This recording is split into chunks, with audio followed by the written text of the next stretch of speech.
The alien warlord towered over the smoldering wreckage of his once proud warship, his mandibles clicking in agitation. His deep-set, multi-lensed eyes scanned the human before him. A simple creature by all accounts. No claws, no fangs, no hardened exoskeleton. And yet here the human stood victorious. "You were just a simple human. How did you defeat our warship?"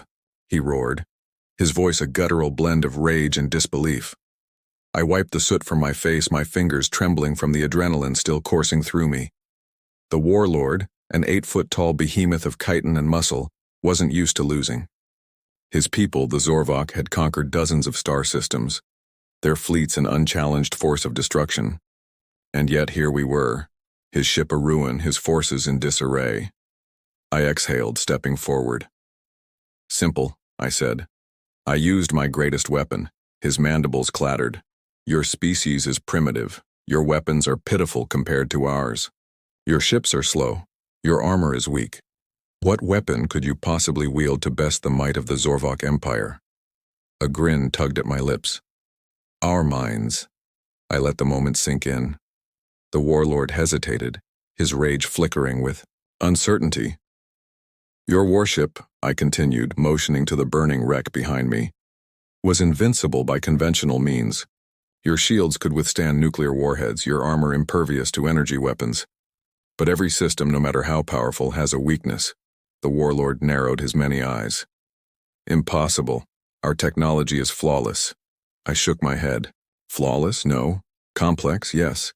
And complexity is vulnerable to disruption. I could still see it in my mind the moment I had hacked into their systems. Their AI was sophisticated, their encryption near impenetrable. But near wasn't good enough. I had spent days analyzing their comm patterns, their power distributions, their redundant failsafes. And then, in one precise moment, I exploited a vulnerability, a cascade failure that fed into their reactors.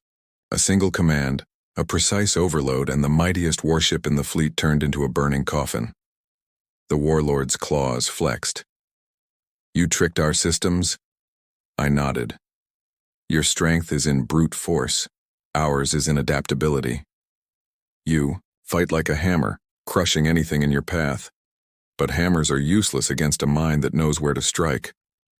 The warlord let out a guttural growl, the realization setting in. His empire had relied on technological superiority for centuries, never considering that someone might outthink them rather than outgun them. "You are dangerous," he admitted, his voice lower now, laced with something that sounded like respect. "Your kind, they will be a problem." I smirked. "You have no idea." The warlord took a step back, his posture shifting from one of rage to wariness. Around us, the remnants of his forces were retreating, their morale shattered. I could see the calculations running through his mind. He wasn't just thinking about this battle anymore, he was thinking about the future. "You fight in ways we do not," he mused. "This will not be the last time we meet." I crossed my arms. "I'm counting on it." With a final glance at his ruined warship, the warlord turned and disappeared into the shadows, his remaining troops following.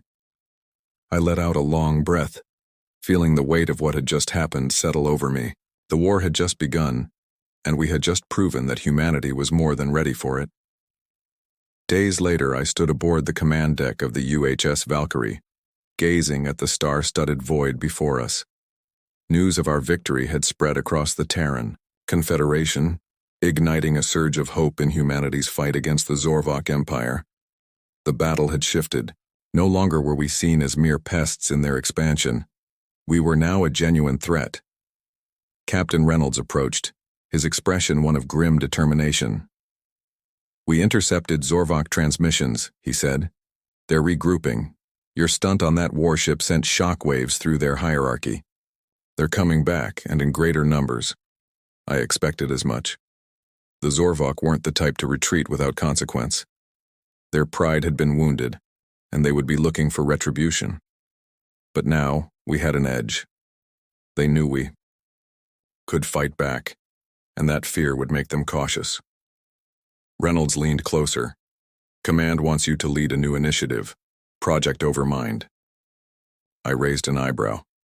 What's the mission? He placed a data pad in my hands. We need to turn their own advantage against them. If you can crack their encryption again, we can do more than just sabotage their ships.